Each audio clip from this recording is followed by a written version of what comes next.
Friends, good morning. Welcome back to my channel. आज की class में झारखंड के प्रमुख मंदिरों के बारे में पढ़ेंगे। झारखंड के प्रमुख मंदिरों से संबंधित 2 वीडियो आएंगे। यह पार्ट 1 है।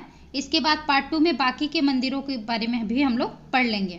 दोस्तों, इससे पहले मैं बता दूं कि झारखंड के प्रमुख मंदिरों से संबंधित मैंने एक वीडियो दे रखी है चैनल में। आप लोगों ने यदि नहीं देखा है तो आप प्ले लिस्ट में जाकर देख सकते हैं। उसमें मैंने झारखंड के जितने भी प्रमुख मंदिर हैं उसको मैप के जरिए पढ़ाया है कि कौन सा मंदिर किस जिला में स्थित है। लेकिन इस वीडियो में जो 2 पार्ट आएंगे, झारखंड के प्रमुख मंदिर से संबंधित 2 पार्ट आएंगे। इन दोनों पार्ट में हम लोग झारखंड के प्रमुख मंदिरों को विस्तारित रूप से पढ़ेंगे कि आखिर यह मंदिर कहाँ पे स्थित है, किन देवी देवताओं का इन मंदिरों में पूजा होता है और आखिर क्या विशेषताएं हैं इन मंदिरों की, जिस कारण इसे झारखंड के प्रमुख मंदिर या प्रसिद्ध मंदिर कहा जाता है। तो इन्हीं सब चीज़ों को आज की वीडियो में हम लोग जानने वाले हैं। दोस्तों, यह जो टॉपिक है बहुत ही महत्वपूर्ण टॉपिक है, क्योंकि कई कॉम्पिटिटिव एग्जाम में इस टॉपिक से रिलेटेड क्वेश्चंस पूछे जाते हैं। तो चलिए क्लास में आगे बढ़ते हैं और पढ़ते हैं झारखंड के प्रमुख मंदिरों के बारे में। सबसे पहले हम लोग पढ़ेंगे छिन्नमस्तिका मंदिर, जिसे रजरप्पा मंदिर भी कहते हैं। यह मंदिर झारखंड के रामगढ़ जिला में स्थित है। छिन्नमस्तिका मंदिर कहाँ स्थित है? तो झारखंड राज्य के रामगढ़ जिला में स्थित है। यह दामोदर नदी और भेड़ा या भेरवी नदी के संगम पर स्थित है। बहुत ही इंपॉर्टेंट पॉइंट है दोस्तों, और इन्हीं पॉइंट्स को याद रखना है, क्योंकि इन्हीं पॉइंट्स सबसे क्वेश्चंस बनाकर पूछे जाते हैं। आपसे पूछा जा सकता है कि छिन्नमस्तिका मंदिर किन नदी के संगम पर स्थित है। तो आपको याद रखना होगा कि छिन्नमस्तिका मंदिर जो है वह दामोदर नदी और भेड़ा या भेरवी नदी के संगम पर स्थित है। इसकी प्रसिद्धि शक्तिपीठ के रूप में है। यह जो मंदिर है रजरप्पा मंदिर या छिन्नमस्तिका मंदिर, यह मंदिर जो है मुख्य रूप से शक्तिपीठ के रूप में प्रसिद्ध है। तांत्रिकों के लिए तंत्र साधना हेतु इसे उपयुक्त स्थल माना जाता है। अब जो तांत्रिक लोग होते हैं उनके लिए तंत्र साधना हेतु यह जो मंदिर है छिन्नमस्तिका मंदिर, इसे बहुत ही उपयुक्त स्थल माना जाता है, बहुत ही अच्छा स्थल माना जाता है। यहाँ दुर्गा उत्सव में माँ की महानवमी पूजा सबसे पहले संथाल आदिवासी के द्वारा प्रारंभ की जाती है और इनके द्वारा ही प्रथम बकरे की बलि दी जाती है। अब यहाँ पे छिन्नमस्तिका मंदिर में जब दुर्गा उत्सव होता है, दुर्गा पूजा होता है, उस वक्त माँ की महानवमी पूजा सबसे पहले जो संथाल आदिवासी होते हैं उनके द्वारा प्रारंभ की जाती है और उन्हीं के द्वारा प्रथम बकरे की बलि दी जाती है। इस मंदिर में देवी काली की धड़ से अलग सर वाली मूर्ति स्थापित है, जिस कारण इसे छिन्नमस्तिका कहा जाता है। तो दोस्तों, समझ में आया होगा कि छिन्नमस्तिका मंदिर इसे क्यों कहा जाता है, क्योंकि यहाँ पे जो देवी काली हैं उनका धड़ से अलग सिर वाली मूर्ति यहाँ पे स्थापित है, जिस कारण इसे छिन्नमस्तिका कहा जाता है। बिना माथा वाला जो देवी हैं उन्हीं को छिन्नमस्तिका देवी कहा जाता है। चलिए, यह मूर्ति शक्ति के तीनों रूप सौम्य, उग्र और काम में से उग्र रूप को प्रतिनिधित्व करती है। अब देवी की 3 रूप होते हैं, सौम्य, उग्र और काम। इन तीनों में से उग्र रूप को प्रतिनिधित्व करती है यह मूर्ति। देवी के छिन्न मस्तक मानव मस्तक की चंचलता का प्रतीक है। यहाँ पे जो देवी का मस्तक नहीं है, बिना मस्तक वाली जो देवी यहाँ पे है, इसका प्रतीक जो है मानव की जो मस्तिष्क का जो चंचलता होता है उसको प्रतीक करता है यह छिन्नमस्तिक देवी। देवी के दाएं और बाहिने डाकिनी और शाकिनी विराजमान हैं। अब जो देवी की मूर्ति है यहाँ पे छिन्नमस्तिका देवी का, उनके दाएं और बाएं डाकिनी और शाकिनी विराजमान हैं। देवी के पैर के नीचे कामदेव को दर्शाया गया है, जो कामनाओं के दमन का प्रतीक है। आगे देखेंगे, यह जो छिन्नमस्तिका मंदिर है, छिन्नमस्तिका मंदिर को वन दुर्गा मंदिर भी कहा जाता है, क्योंकि 1947 ईस्वी तक यह मंदिर घने जंगलों के बीच स्थित है। यह जो मंदिर है छिन्नमस्तिका मंदिर दोस्तों, यह घने जंगलों के बीच में स्थित होने के कारण इसे वन दुर्गा मंदिर भी कहा जाता है। तो यह जो टॉपिक है, यह जो बिंदु है, यह भी बहुत ही इंपॉर्टेंट बिंदु है, इसको भी याद रखेंगे। आपसे क्वेश्चन पूछा जा सकता है कि वन दुर्गा मंदिर किसे कहा जाता है, तो याद रखेंगे छिन्नमस्तिका मंदिर को ही या रजरप्पा मंदिर को ही वन दुर्गा मंदिर भी कहा जाता है, क्योंकि यह जो दुर्गा मंदिर है यह घने जंगलों के बीच में स्थित होने के कारण इसे वन दुर्गा मंदिर कहा जाता है। दोस्तों यहाँ पे मैंने पिक्चर में लिया हुआ है, देखिए आप देख सकते हैं पिक्चर में रजरप्पा मंदिर, छिन्नमस्तिका मंदिर को। साथ ही यहाँ रजरप्पा फॉल को भी लिया है, जो कि दामोदर नदी और भेड़ा या भैरवी नदी के संगम पर स्थित है। यह फॉल है दोस्तों, यहाँ पे काफ़ी पर्यटक आते हैं और पर्यटक मौज मस्ती के साथ घूमना फिरना और सालों भर यहाँ जो है आस्था रखने वाले लोग यहाँ पे आते हैं, देवी की पूजा भी करते हैं, साथ ही घूमना फिरना भी होता है। चलिए आगे बढ़ते हैं और नेक्स्ट मंदिर के बारे में पढ़ते हैं। नेक्स्ट है देवड़ी मंदिर रांची। अब देवड़ी मंदिर के बारे में आइए जानते हैं। यह मंदिर तमाड़ से 3 किलोमीटर दूरी देवड़ी नामक ग्राम में स्थित है। तो देवड़ी मंदिर कहाँ स्थित है? तो रांची में, और रांची के तमाड़ से 3 किलोमीटर दूरी एक देवड़ी नामक ग्राम है, गांव है, वहीं पर देवड़ी मंदिर स्थित है। इस मंदिर में 16 भुजा वाली देवी की मूर्ति है। देवी की मूर्ति के ऊपर शिव की मूर्ति है तथा अगल बगल सरस्वती, लक्ष्मी, कार्तिक और गणेश की मूर्ति है। तो याद रखेंगे यहाँ पे किन की मूर्ति है? देवी की मूर्ति है। यहाँ पे देवी की, देवड़ी मंदिर में देवी की ही पूजा की जाती है और उनके ऊपर शिव की मूर्ति है और अगल बगल में सरस्वती, लक्ष्मी, कार्तिक और गणेश की भी मूर्ति है। परंपराओं के अनुसार इस मंदिर में सप्ताह में 6 दिन पाहन और 1 दिन ब्राह्मण पुजारी पूजा करते हैं। तो पाहन किसको कहते हैं दोस्तों? जो आदिवासी समुदाय में जो पूजा पाठ करवाते हैं उन्हीं को पाहन कहा जाता है। तो पाहन के द्वारा ही सप्ताह के 6 दिन यहाँ पूजा करवाया जाता है और 1 दिन ब्राह्मण पुजारी के द्वारा यहाँ पूजा करवाया जाता है। तो सप्ताह के 7 दिन किस प्रकार पूजा करवाया जाता है, बहुत ही इम्पॉर्टेंट है, इसको याद रखेंगे कि देवड़ी मंदिर जो है वह रांची में स्थित है, देवड़ी ग्राम में स्थित है और यहाँ पे जो पूजा होता है यहाँ पे पाहन के द्वारा 6 दिन पूजा करवाया जाता है और 1 दिन ब्राह्मण पुजारी के द्वारा पूजा करवाया जाता है। चलिए आगे बढ़ते हैं। आप यहाँ पे पिक्चर में देख सकते हैं, हम देवड़ी मंदिर का पिक्चर भी लिए हुए हैं यहाँ पे, ठीक है। चलिए आगे बढ़ते हैं और जगन्नाथ मंदिर के बारे में पढ़ते हैं, जो कि रांची में स्थित है। इस मंदिर की स्थापना 1691 में नागवंशी राजा ठाकुर एनी शाह के द्वारा की गई थी। इम्पॉर्टेंट है, इसको याद रखेंगे। जगन्नाथ मंदिर की स्थापना कब हुई थी? तो 1691 में। किनके द्वारा? तो नागवंशी राजा ठाकुर एनी शाह के द्वारा इस मंदिर की स्थापना करवाई गई थी। यह पुरी के जगन्नाथ मंदिर के तर्ज पर यहाँ 100 फीट ऊंची मंदिर का निर्माण किया गया है। अब यहाँ पे जो यह जो मंदिर है जगन्नाथ मंदिर, यह पुरी के जगन्नाथ मंदिर के तर्ज पर ही यहाँ पे 100 फीट ऊंची मंदिर का निर्माण करवाया गया था और रथ यात्रा के समय यहाँ विशाल मेला लगता है। जो रथ यात्रा होता है उस वक्त यहाँ पे बहुत बड़ी मात्रा में मेला यहाँ पे आयोजन किया जाता है। तो याद रखेंगे स्थापना कब हुई थी और किनके द्वारा करवाई गई थी? तो 1691 ईस्वी में जगन्नाथ मंदिर की स्थापना करवाई गई थी और नागवंशी राजा ठाकुर एनी शाह के द्वारा करवाई गई थी। इसको भी याद रखेंगे दोस्तों कि कितनी फीट ऊंची है? तो 100 फीट ऊंची है यह मंदिर, ठीक है। चलिए आगे बढ़ते हैं और अगला मंदिर देखते हैं। नेक्स्ट हम लोग देखेंगे कालेश्वरी मंदिर, जो कि चतरा में स्थित है। माँ कालेश्वरी देवी का मंदिर चतरा में स्थित है। माँ कालेश्वरी देवी का मंदिर 1575 फुट की ऊंचाई वाले कलवा पहाड़ चतरा पर स्थित है। तो माँ कालेश्वरी मंदिर कहाँ स्थित है, इसको याद रखेंगे। चतरा का एक कलवा पहाड़ है जो कि 1575 फुट की ऊंचाई पर है। कलवा पहाड़, वहीं पर स्थित है माँ कालेश्वरी देवी मंदिर। कलवा पहाड़ हिंदू, बौद्ध और जैन धर्मों तीनों धर्म का संगम स्थल है। अब ये जो कलवा पहाड़ है दोस्तों, यहाँ कलवा पहाड़ में हिंदू, बौद्ध और जैन तीनों ही धर्म का संगम स्थल है यहाँ पे। और यहाँ जैन धर्म के प्रथम तीर्थंकर जो ऋषभदेव और पार्श्वनाथ आदि की भी प्रतिमाएं यहाँ स्थापित है। तो जैन धर्म के जो तीर्थंकर थे उनका भी प्रतिमाएं यहाँ पे स्थापित है।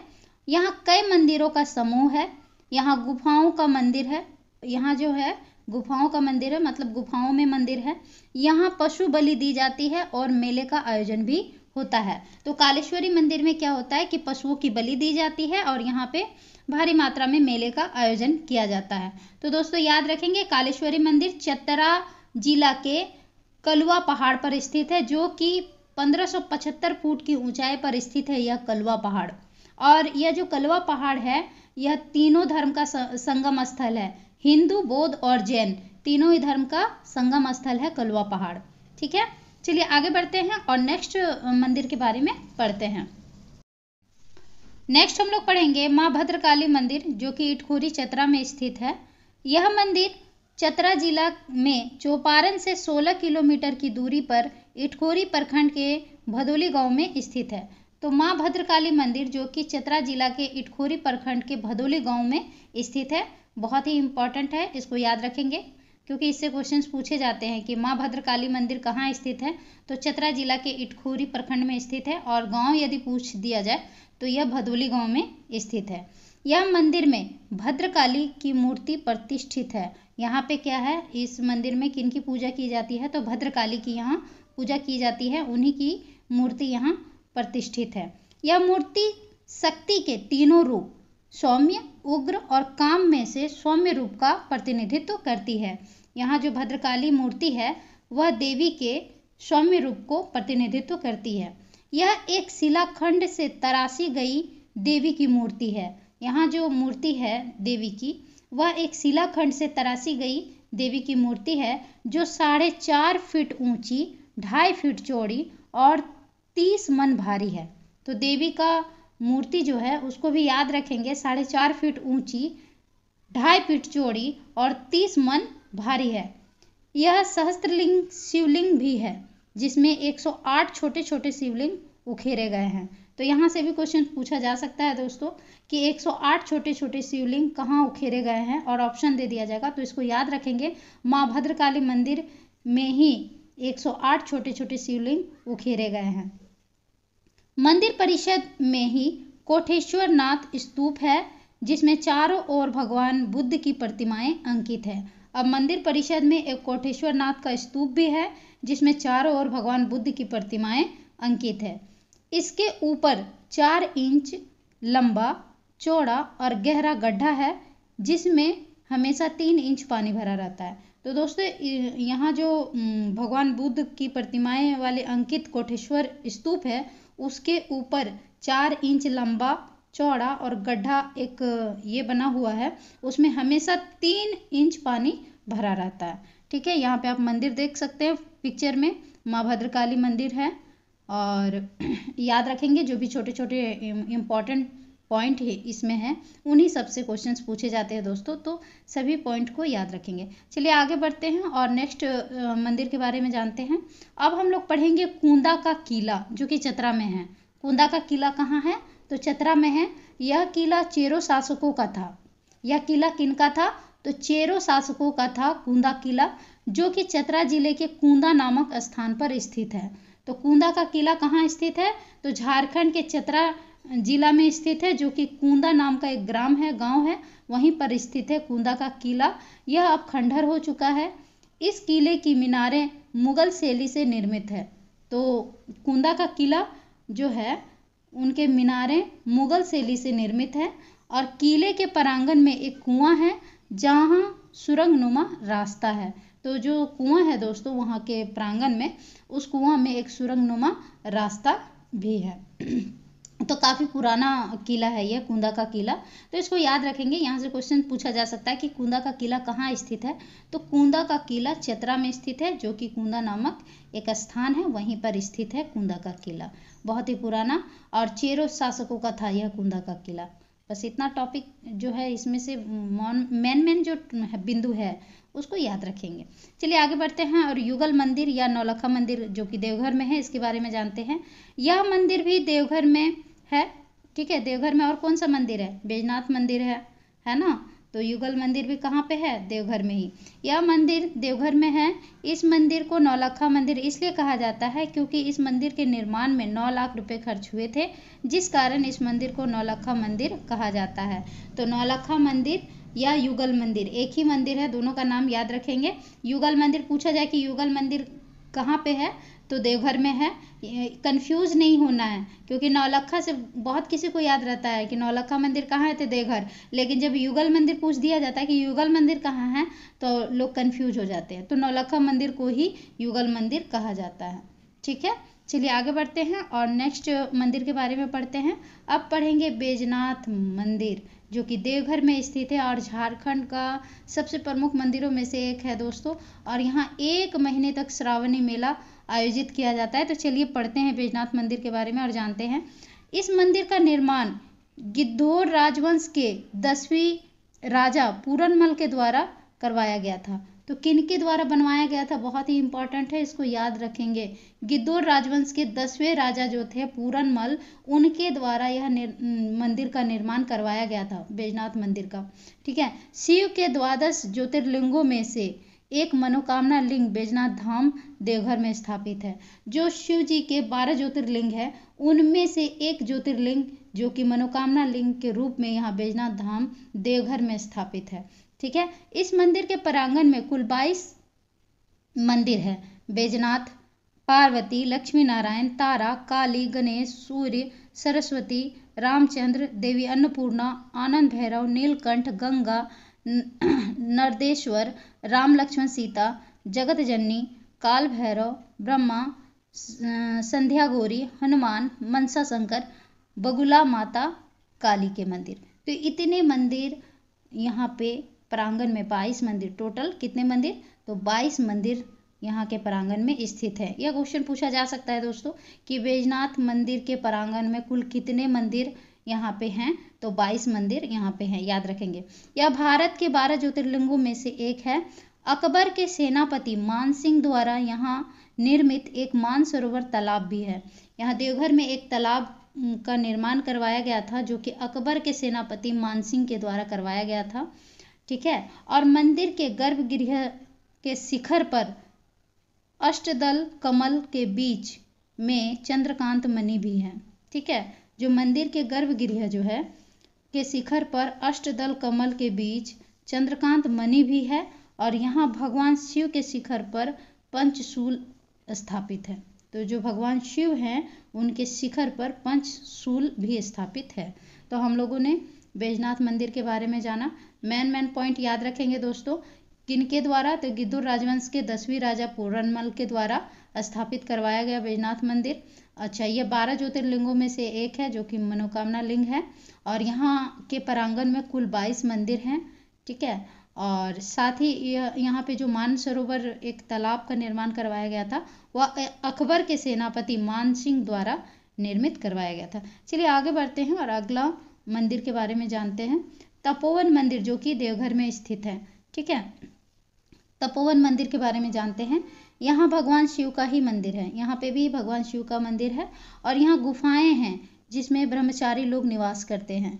कौन निवास करते हैं, तो यहाँ ब्रह्मचारी लोग निवास करते हैं। कहा जाता है कि कभी माता सीता ने यहाँ तपस्या की थी। जो तपोवन है दोस्तों, तपोवन में माता सीता ने यहाँ पे तपस्या की थी, कहा जाता है यहाँ पे ऐसा। चलिए आगे बढ़ते हैं। यहाँ पे देख सकते हैं दोस्तों, मैंने तपोवन का पिक्चर लिया हुआ है। यहाँ बहुत ही बंदर पाए जाते हैं, बहुत सारे बंदर यहाँ पे होते हैं। और पहाड़ों पर यह मंदिर है, तपोवन मंदिर। ठीक है। तो चलिए आगे बढ़ते हैं और नेक्स्ट मंदिर पढ़ते हैं और आज का लास्ट मंदिर पढ़ते हैं, बासुकीनाथ धाम। अब जो कि दुमका जिला में स्थित है, उसके बारे में जानते हैं। बासुकीनाथ धाम दुमका जिला में स्थित है। और बासुकीनाथ धाम दुमका से 25 किलोमीटर की दूरी पर स्थित है। बैजनाथ धाम आने वाले प्राय प्रत्येक तीर्थयात्री यहाँ आए बगैर दिन और अपनी यात्रा पूरी नहीं मानते। जो भी बैजनाथ धाम आते हैं वो लोग बासुकीनाथ धाम जरूर आते हैं, क्योंकि यहाँ नहीं आने पर उन लोगों का वो जो यात्रा है वो पूरी नहीं माना जाता है। इसलिए जो भी लोग बैजनाथ धाम आते हैं वो बासुकीनाथ धाम जरूर आते हैं। तो यह जो बासुकीनाथ है, इसका एक कथा है दोस्तों, समुद्र मंथन की कथा से जुड़ी हुई है बासुकीनाथ की कथा। और समुद्र मंथन में जो मंदराचल पर्वत को मथानी और बासुकी को रस्सी बनाया गया था। जो समुद्र मंथन हुआ था उसमें मंदराचल पर्वत को मथानी और बासुकीनाथ को रस्सी बनाया गया था। और बासुकीनाथ मंदिर को 150 वर्ष पुराना मतलब बताया जाता है, जिसका निर्माण बासुकी ताती ने कराया था। तो निर्माण बहुत इम्पोर्टेंट है, याद रखेंगे। बासुकीनाथ धाम का निर्माण कौन करवाया था, तो यहाँ के मंदिर का निर्माण बासुकी ताती ने करवाया था। ठीक है। बासुकी ताती जो कि एक हरिजन जाति से हैं, हरिजन जाति से थे। और शिवरात्रि के दिन यहाँ विशाल मेला लगता है। शिवरात्रि के दिन यहाँ पे क्या होता है, विशाल रूप से यहाँ पे मेले का आयोजन किया जाता है। तो मेन पॉइंट सब याद रखेंगे। तो हम लोगों ने आज के इस वीडियो में 10 महत्वपूर्ण झारखंड के प्रमुख प्रसिद्ध मंदिरों के बारे में पढ़ा। उम्मीद है आप लोगों को क्लास अच्छा लगा होगा। क्लास अच्छा लगा हो तो लाइक और शेयर जरूर कर देंगे। साथ ही चैनल में नए हैं तो चैनल को सब्सक्राइब कर देंगे। इसका नेक्स्ट पार्ट जो आएगा पार्ट 2, उसमें हम लोग बाकी के झारखंड के जो भी प्रमुख मंदिर हैं उसके बारे में पढ़ेंगे। तो आज के लिए इतना ही, मिलते हैं नेक्स्ट वीडियो में। धन्यवाद, थैंक यू।